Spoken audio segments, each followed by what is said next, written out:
Jatend piny Kenya William Ruto yore nyasi mar jolweny ma Kenya Air Force maringo higni 60 manobagi e kambi jolweny mar Moi Air Base Eastleigh, Nairobi. Ruto nopako jolweny kuom okenge madito magisegoyo e rito lwasi mar piny Kenya e higni 60 nyaka ne chak migawo mar lwenyno. Ruto bende nopuoyo chiwruok mar jolweny mag rito piny Kenya ahinya to e bero lwasi mar piny Kenya kata kobedo ni gikale achiedh-nade mathoth. This is not just a date on the calendar.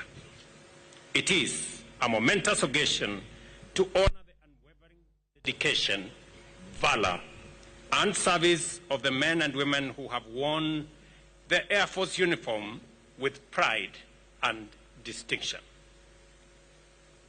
60 years ago, on Madaraka Day in 1964, the Kenya Air Force was born.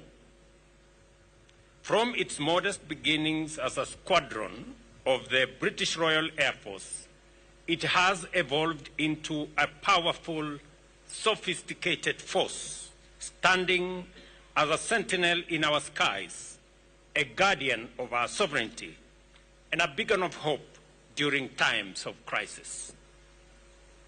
Today, we pay tribute to the heroes of the Kenya Air Force, those who have soared above the clouds, facing immense challenges with courage and professionalism.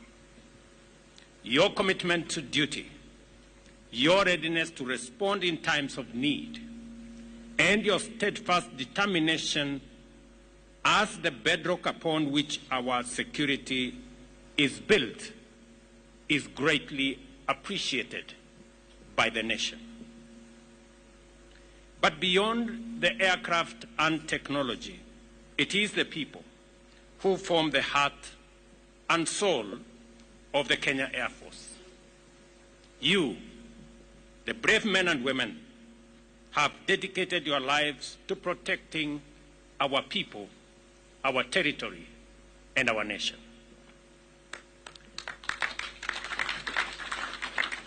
You have stood ready day and night to defend our freedom and safeguard our present and future.